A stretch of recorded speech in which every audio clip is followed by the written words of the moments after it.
Hello and welcome to News Round, a recap of stories in the week. I'm Tenyola Shoboale. The headlines.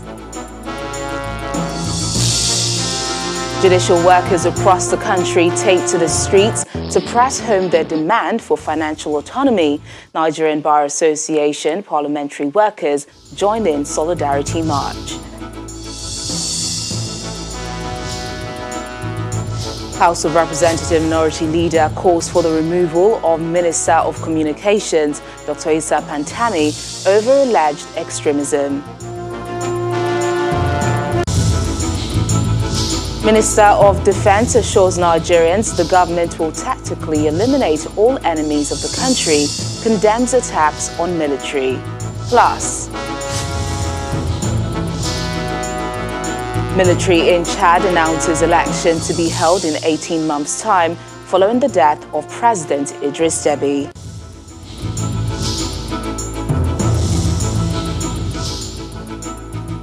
News Round begins with the agitation by judicial workers who have continued their demand for financial autonomy in the states, taking their protests to the streets.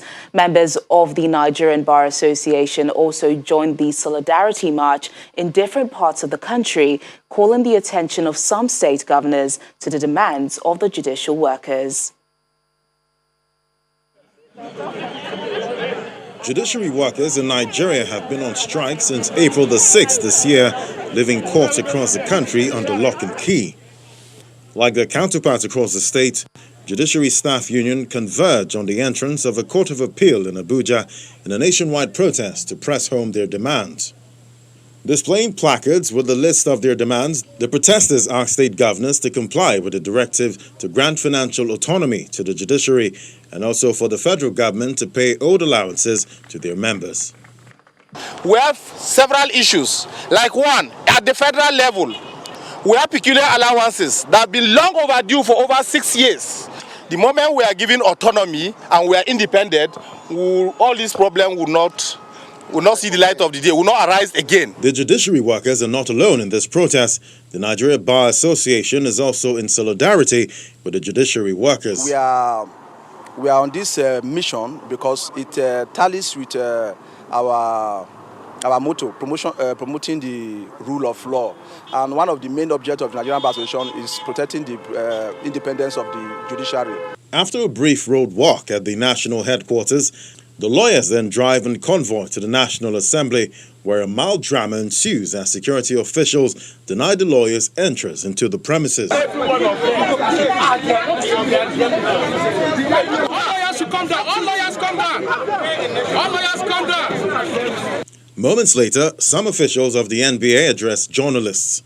What we want is a pure implementation of the provisions of the law. Absolutely. And the governors have no choice but to comply.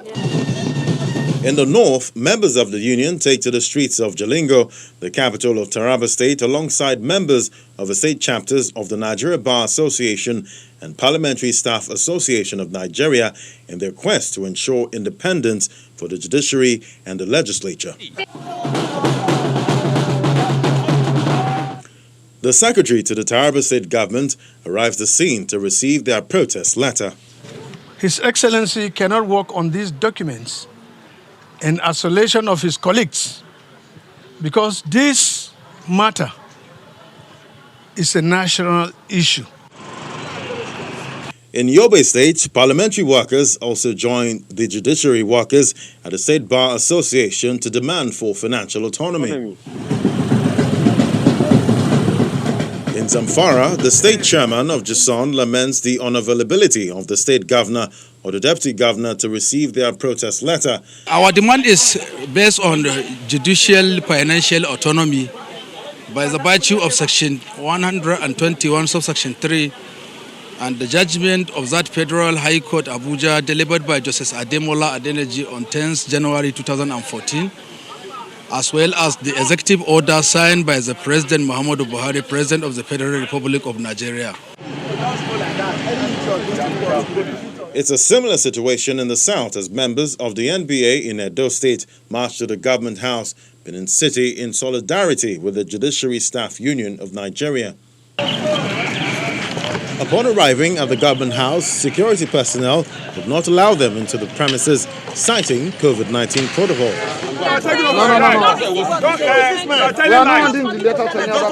Members of the NBA subsequently held onto the letter containing their demands, which they had intended to hand over to the governor, and then proceeded to table their grievances to journalists.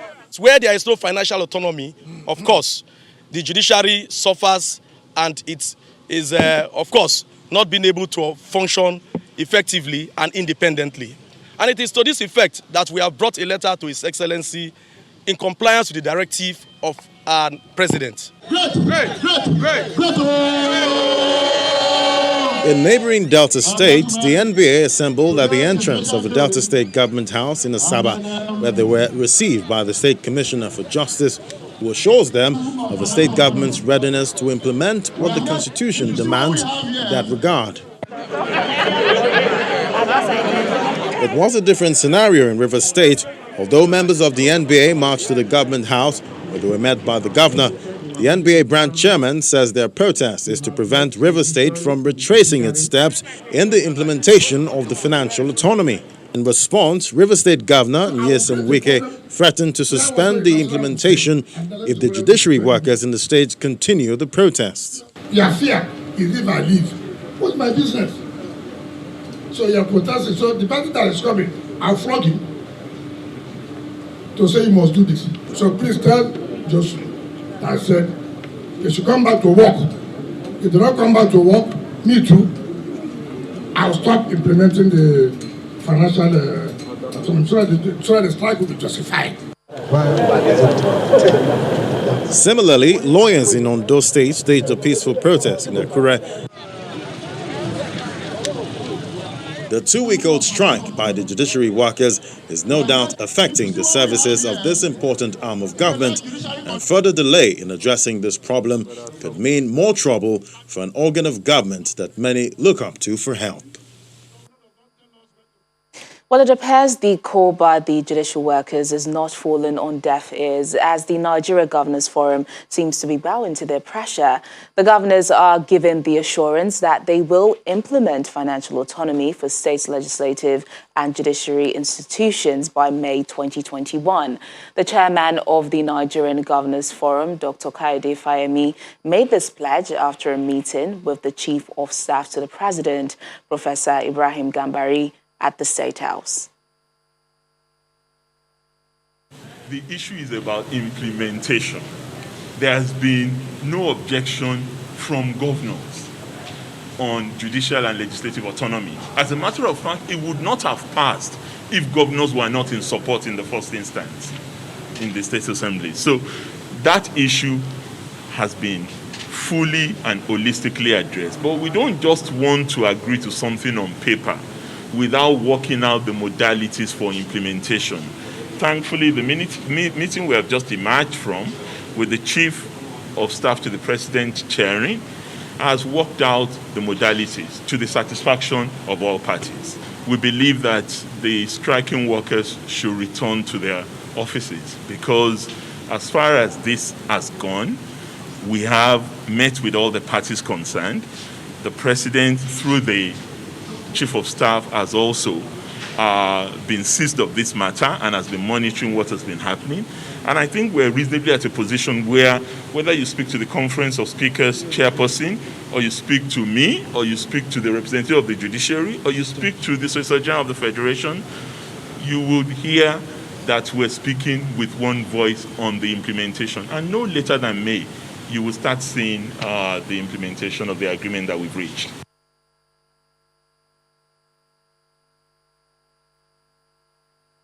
Away from the agitation by judiciary workers, the call for the removal or resignation of the Minister of Communications, Dr. Issa Pantami, over comments he made suggesting religious extremism and supporting terrorism have echoed in the National Assembly.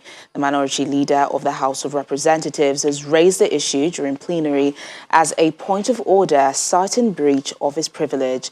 The lawmaker explains that the minister occupies a very sensitive position and this should not be overlooked. Meanwhile, the presidency has made its position on the matter known rejecting the call for Pantami's removal, since the minister claims he no longer maintains such extremist views. Mr. Speaker, I have a petition. Lawmakers in the House of Representatives have begun reacting to the allegations of extremism against the Minister of Communications and Digital Economy, Ali Issa Pantami. Go ahead. Mr. Pantami is facing major criticisms over his views from many years ago, which seem to show his support for terrorism, and his teachings showing religious extremism, which some Nigerians believe are capable of dividing the country and fueling insecurity. That will be put in place. Before Wednesday's plenary, for Chairman House Committee on Navy during an interaction with journalists, responds to questions on how and why the National Assembly missed the dangerous comments of the minister during his ministerial screening. The National Assembly and DSS is not God. You will never get every information about every individual during confirmation. And if you want to hold DSS and National Assembly responsible, what of you as an individual? Over 180 million Nigerians, you were unable to. The announcement was made, the man was presented to the floor of the Senate, he was screened, and no individual out of over 180 million Nigerians was able to remember that comment made, to write petition to the National Assembly for them to act or not to act. The Federal Republic. At the commencement of plenary, the minority leader of the House raises a point of order to support calls for the resignation of the embattled minister. There had been insinuations that he has direct links and personally subscribes to the extreme Islamic beliefs of Al-Qaeda, Taliban, and Boko Haram sects. Mr. Speaker, I feel that it would be out of place for me to sit here and allow this chamber not to speak about it and totally call for his resignation or suspension. I think you came under the wrong order because you have not stated how your privilege has been breached or the privilege of the House, but your point of order is well noted. Mr. Pantami has since apologized for the comments, saying they were made while he was much younger. It is not clear if he would resign or be fired, as the presidency is yet to comment on the matter. Terry Ikumi, Channels Television News. Still to come on News Round, Minister of Defense assures Nigerians the government will tactically eliminate all enemies of the country, condemns attack on military. Please stay with us.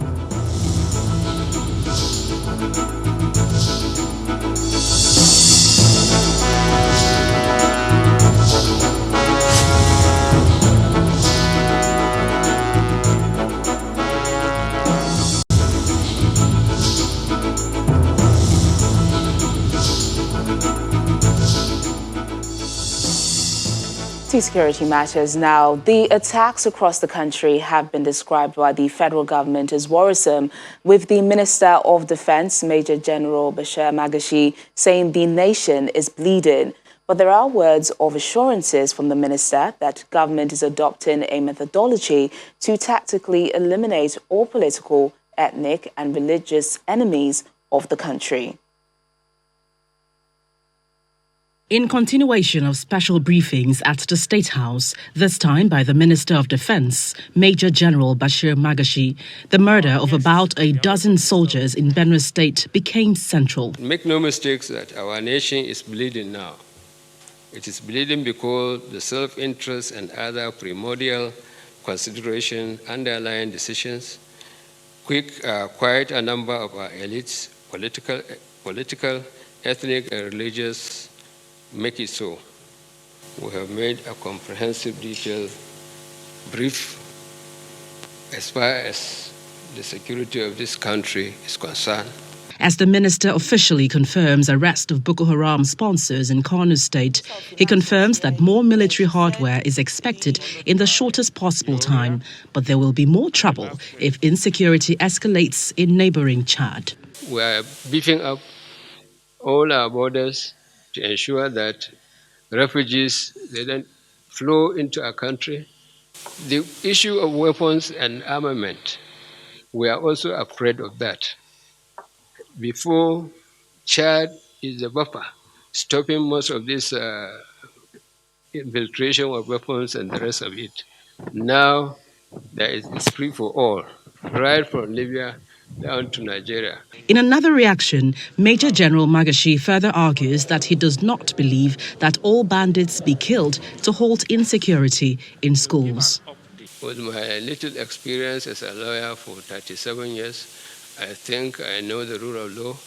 I know how decisions are taken. Everybody is innocent till he is found guilty. We'll try to administer justice to all of them. But where we catch them with weapons, somebody trying to kill you, what do? You will allow him to kill you before you make complaint? That area we will not compromise. In spite of the affirmation that the nation is hemorrhaging, the defense minister is explicitly asserting that the political will to confront security issues in the country is not lacking. What is, however, most urgent is that neighboring countries come up with a coordinated response to tackle insurgency, especially at the region's borders. From the presidential villa, Gloria Umezuke, Channels Television News.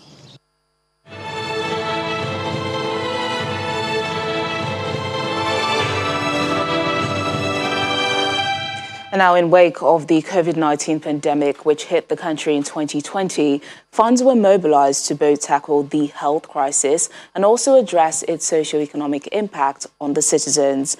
Now, attention is shifting from the mobilization and distribution of resources to fight COVID-19 to how these were deployed in this regard. Some civil society organizations have been asking questions and urging citizens to hold government accountable in the management of these resources.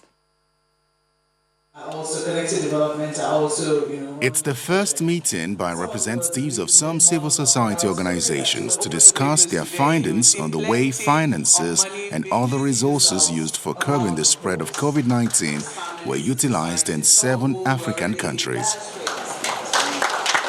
Although the project, which is codenamed COVID-19 Transparency and Accountability in Africa, targets COVID-19 donations and spendings in 7 African countries, the focus of the discussions here is on Nigeria.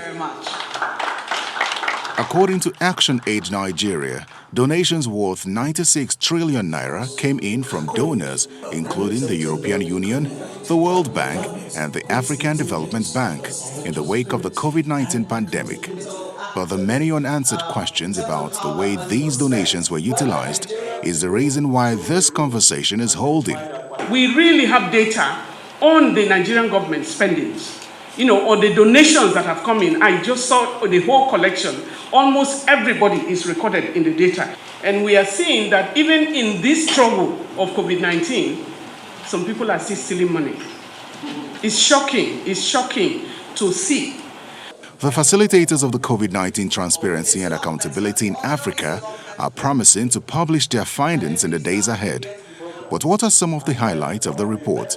Some of the people who were beneficiaries of the homegrown school feeding program or even the conditional cash transfer had a shortfall. So government was saying they didn't have enough money. That was strange. And then paying some people less than what they are meant to get or collecting kickback behind the classroom that this money were being disbursed. I think that we got it wrong. Among other things, there were a few cases that really stood out. The diversion of funds to the personal accounts of proprietors of federal colleges was particularly striking. And finally, we identified the corruption in the NDDC that involved allocation of funds for COVID-19 before COVID-19 even happened. No doubt, the national response to COVID-19 has shifted to vaccines procurement and distribution. But the extent to which government is held accountable for how previous phases of the response were executed will to a large extent determine the transparency and accountability that citizens would see in the new phase of response.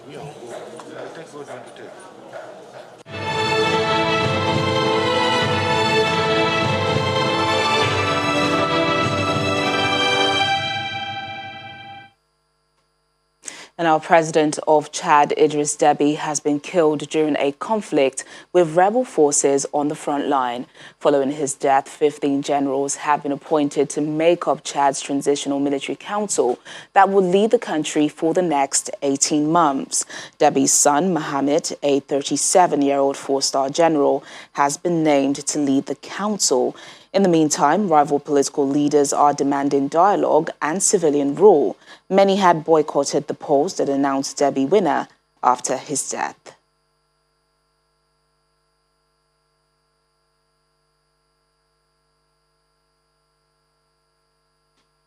And that's news around this week. Thank you so much for watching. I'm Teniola Shaboale. Enjoy the rest of your weekend.